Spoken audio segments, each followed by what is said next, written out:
Hey everybody, it's Jason Blaha here, and I'm just sitting here drinking my morning coffee, getting ready to do some squats here in a bit while my breakfast is cooking. And I thought I would talk to you guys a little bit about missing lockouts on lists, because I had a subscriber ask me that when I said that there is no such thing as lockout strength or needing to train your lockout for a raw lifter. And they're like, well, then how come sometimes I seem to miss the lockout on a lift? And you know what? This is a universally applicable situation. This isn't just for powerlifting, it's for all of your big exercises. And it's something that's fundamental to training, it's something that's fundamental to biomechanics. And it matters because if you don't get stronger on your big exercises, you don't gain muscle. So this applies to everyone who is training, who is either trying to get bigger or stronger or both. It's absolutely essential to understand that. And that is that this whole concept of lockout strength comes purely from the equipped powerlifting world. In the real world, if you're missing a lockout, it's because you're too weak to lift the weight. It's not because you're too weak at the lockout. Now, it might be that you're too weak at the hardest part of the lift, but that's the point that we need to look at.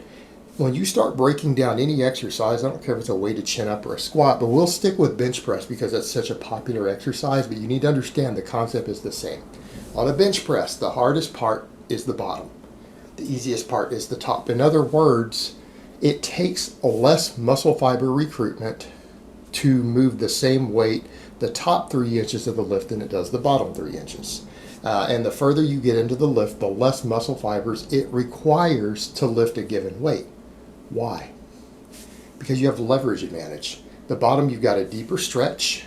And if you look at the angles of your arms, all the bones in your arms versus the weight, they're like jacks and levers, like levers on a jack, like a car jack, right? If you understand this concept of why you can lift a car so easily with a jack that there's no way that you could lift yourself and hold up there.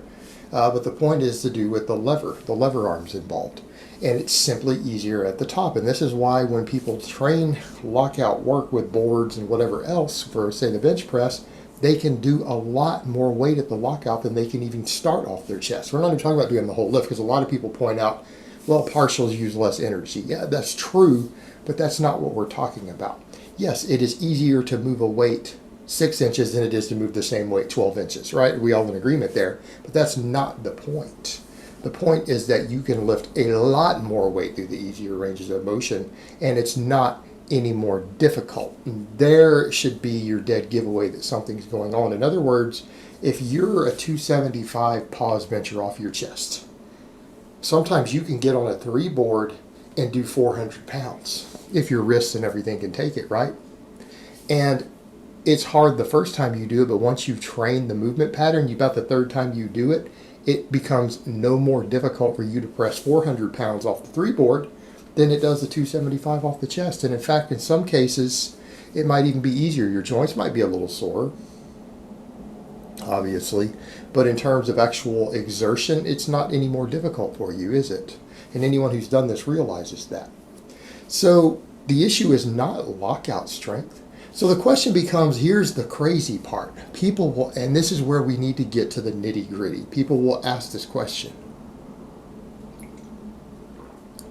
If I can lock out 400 on the boards, and I tested it and I know I can, and my max is 275, how come when I put 285 on there and I try to press it, the bar sticks halfway up or 2/3 of the way up and I can't move it anymore? Why? There's clearly got to be some advantage to training that lockout strength for that, and there really isn't.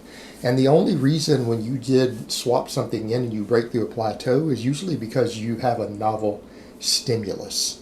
But had you picked a more appropriate exercise, you would have gotten the training response even faster. Because eventually sometimes we stagnate on a basic lift. We stagnate, it happens.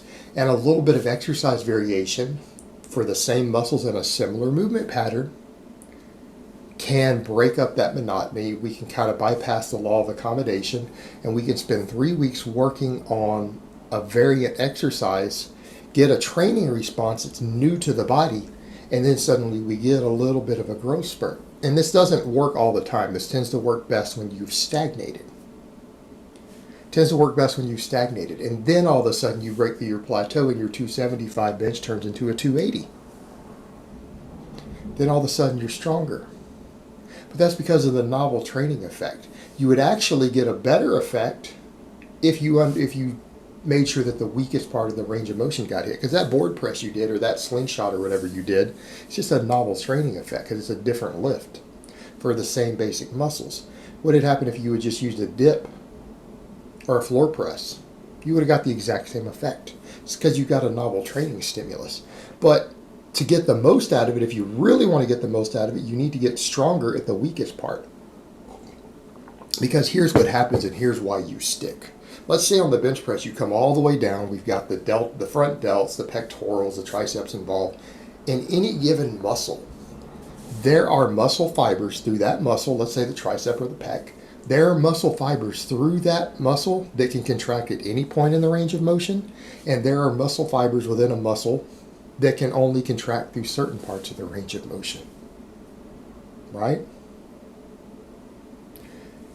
That's why the strength doesn't always carry over from the weakest to the strongest. Now, a lot of people are going to say, well, doesn't that mean you could just hypertrophy the ones that work at lockout? Yeah. But if you're still moving too slow when you get there, you've exerted so much energy in the other ones, the ones that can travel through the full range of motion, then no, they still won't help you miss the lockout because you still exhausted all of your energy at the bottom getting it started. So if you focused more on the bottom end, more on pause benching, let's say that your half second pause, you're stuck at 275 and every time you go to 280 or 285 it sticks. You could actually focus on longer pauses at the bottom. And when you get to where you can do 275 instead of a half a second, you could do it for 2 seconds or 3 seconds off your chest. You're probably going to find that you can bench press your 285 now. So you could just come in and focus on longer and longer pauses. And people say, why? Because that forces you to sit there under stretch, under tightness, and fatigue those muscles and then contract them harder all of a sudden through the hardest part of the range of motion while you're building fatigue. And that could build bottom end strength. Or you could come down and you could do a pin press right there off the bottom. And again, when you get that pin press number starts going up, it will transfer directly to your bench press because it's the same mechanic. But now you've had to learn to get tighter and get more explosive without being able to store energy off of an eccentric. And you have to just dead explode out of the bottom. That will cause strength and hypertrophy in the muscle fibers that are specific to the bottom. When those get stronger, you don't need to use as many of the muscle fibers anymore to get the same weight started that can contract all the way through. And those will carry over and you will have more energy left at the lockout.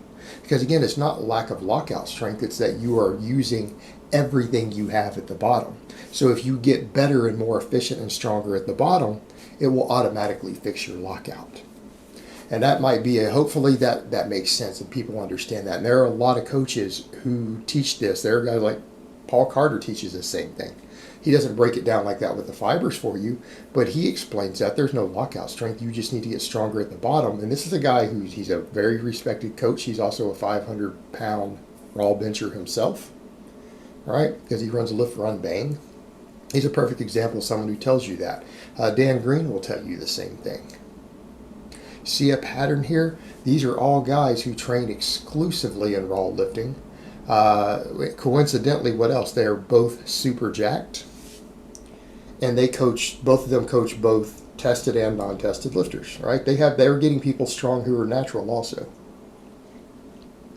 because they understand that. And by that same token, you can't become explosive and powerful out of the bottom on all these big exercises without gaining muscle. So yeah, these guys tend to be jacked who train this way. It tends to go hand in hand with it because you are working the muscles through the hardest parts of the range of motion harder, and then doing the full range of motion, you have more potential for hypertrophy training in that way. And there's certainly a different look to that. And that's something that's been noted even over in the power building world and everything else for years for guys chasing certain physique goals. You're going to get real thick training in that way. Doing full range of motion exercises, working the hardest parts, big lifts, pause work, dead stop work, all that stuff that will actually increase better than working on your lockout strength. For raw guys, it tends to make you pretty big on top of it. So again, there's a nice mixed benefit. This is stuff that could help you guys out there who are trying to maximize your muscle size, who maybe aren't in it purely for strength. But the same concept applies, because what we are doing now is we are maximizing hypertrophic potential of any given muscle, because we're also focusing heavy on the terminal ends of the ranges of motion that have other muscle fibers that may not be hit on the other. And whereas when you get to the lockout, people say, well, couldn't I do the same thing and do the lockout work in addition to it? You could, but here's the thing. If you're training to get as powerful as possible out of the bottom so that you use all of that energy early on, you're still engaging all those lockout muscles anyways. They're getting trained anyway. The second you start trimming ranges of motion out or doing lockout work, you're actually reducing the potential for muscle gain out of every rep and every set that you do, because you're now excluding muscle fibers, whereas in the pause work still requires you to work the entire muscle. And what's the other thing that it teaches you? It teaches you to explode. And what do we know based upon EMG data? That the more explosively you lift a weight under control, the more muscle fibers you recruit. And in studies, that even beat the mind-muscle connection and focusing on contraction. That actually beat that on EMG studies as far as muscle fiber activation. So no, you're going to get more total potential doing it the other way. All right, guys, but that's really all I have to say on that today. I hope it's been informative, and I will talk to you guys next time.